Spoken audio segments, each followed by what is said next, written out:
Buenos días, queridos estudiantes. Bienvenidos a esta nueva clase, siendo el 2 de diciembre del año 2020, en su asignatura de Historia, segundo parcial, segundo trimestre.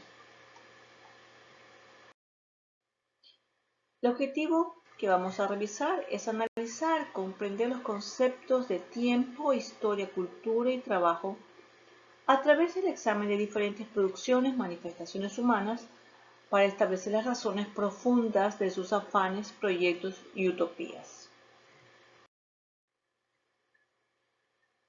Seguimos con la unidad 6, neoliberalismo en América Latina, y vamos a revisar en este momento la escuela marxista. Como ustedes observan en su cuadro sinóptico, tenemos unas principales ideas a rescatar. La escuela marxista, la mecanización y la falta de leyes laborales durante la Revolución Industrial trajeron pobreza y explotación sobre los trabajadores y pequeños artesanos, ex artesanos, que no podían competir con la industria, entre ellos las mujeres y niños. En este contexto surgió la escuela marxista, una crítica de la economía y la política capitalística que se desarrolló en el siglo XIX sobre la base teórica de Karl Marx y Friedrich Engels. La teoría propuesta por ambos es también conocida como socialismo científico y socialismo real. Dentro de sus principales postulados tenemos el materialismo dialéctico basado en el pensamiento de Hegel. El marxismo sostiene que la historia es un proceso dialéctico necesario en el que una realidad social se contrapone a una nueva visión. La alienación, según Marx, el pueblo queda alienado al vender su fuerza de trabajo porque es despojado del valor que produce sin tener conciencia de ello. Observemos que la crítica a la situación de esta época, cuanto a la plusvalía, es la parte del valor del trabajo del obrero que se apropia el empresario. Crisis de sobreproducción causada por el deseo del empresario de aumentar beneficios invierte una parte de la plusvalía en innovación tecnológica. La desaparición de las empresas más débiles incapaces de adaptarse a la nueva situación. En la necesidad de cambiar las cosas a un proyecto de futuro, la sociedad igualitaria, desaparición de las clases sociales. A continuación, revisemos la escuela neoclásica. A pesar que la crítica marxista se expandió por toda Europa, la industria y las entidades financieras crecieron y perdió fuerza el estudio del valor, el origen y la distribución de la riqueza. La teoría política se concentró en conceptos como la utilidad marginal, que es la satisfacción derivada del consumo. Este es el tema de estudio de la escuela neoclásica, que coincide con algunos principios de la escuela. Tenemos entre sus principales postulados los criterios económicos fundamentales son la satisfacción y el beneficio del consumidor. Esto es utilidad marginal, que es decreciente. Para maximizar la utilidad marginal, el individuo debe poder elegir entre diferentes bienes.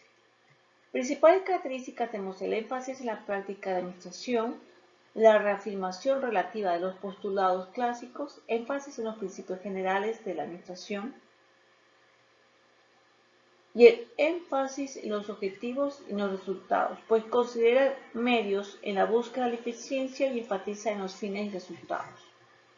La escuela neoclásica destaca el hecho de que el mundo atraviesa por una era de intensa innovación y cambios tecnológicos. Luego revisemos la escuela de Chicago.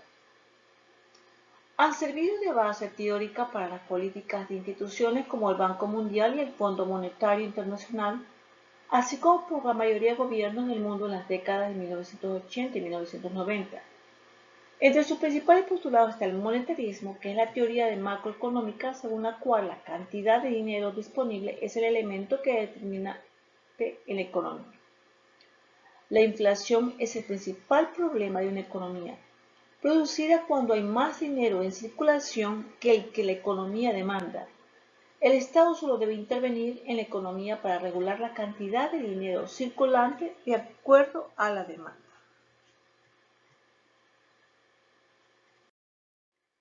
tenemos el neoliberalismo. Es un modelo económico basado en las teorías liberales clásicas que caracteriza al capitalismo de las últimas décadas. Entre sus principales postulados podemos observar el fortalecimiento de las economías nacionales para insertarlas en el proceso de globalización, división internacional del trabajo. Los países en vías de desarrollo son productores de materias primas, mientras que Europa y Estados Unidos se dedican a la industria y la tecnología.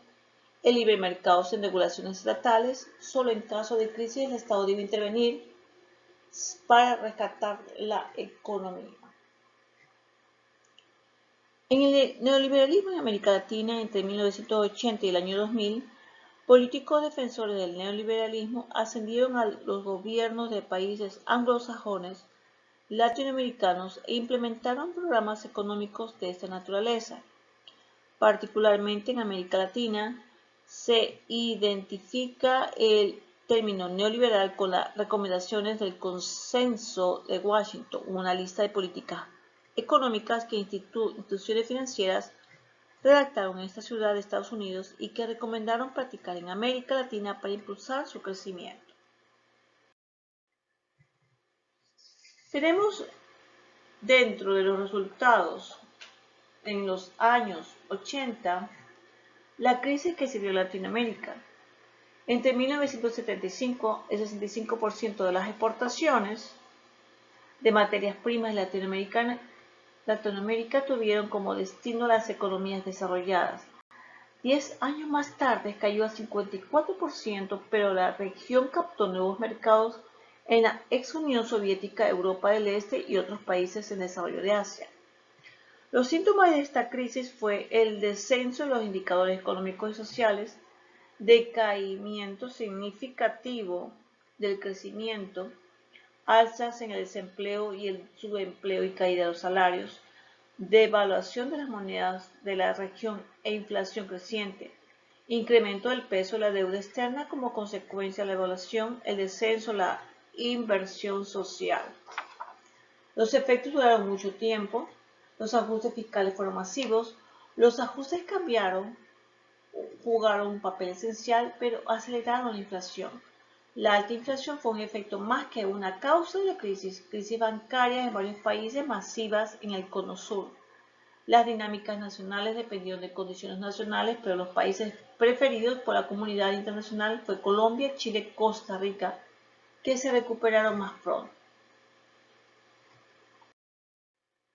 En cuanto a la globalización e integración en Latinoamérica, los tratados de libre comercio de corte neoliberal y globalización traen las siguientes consecuencias: la exclusión de las economías nacionales que no están insertas en un tratado de comercio, la prolongación de la dependencia de los países en vías de desarrollo, la desigualdad de condiciones, pues aunque el Tratado de Libre Comercio se basa en la reciprocidad en la práctica, los países del primer mundo mantienen subsidios internos y condiciones a las importaciones que dejan en desventaja a los países menos desarrollados. La globalización es un proceso económico, tecnológico, social y cultural a gran escala que consiste en la creciente comunicación e interdependencia entre los distintos países del mundo, unificando sus mercados, sociedades, culturas, a través de una serie de transformaciones sociales, económicas, políticas que les dan un carácter global. No obstante, los países latinoamericanos han establecido entre sí y con otras regiones tratados de comercio basados en la solidaridad y la reciprocidad.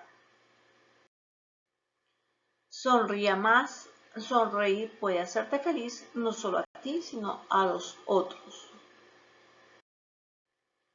Les dejo el video para reforzar la clase del día de hoy sobre globalización e integración económica.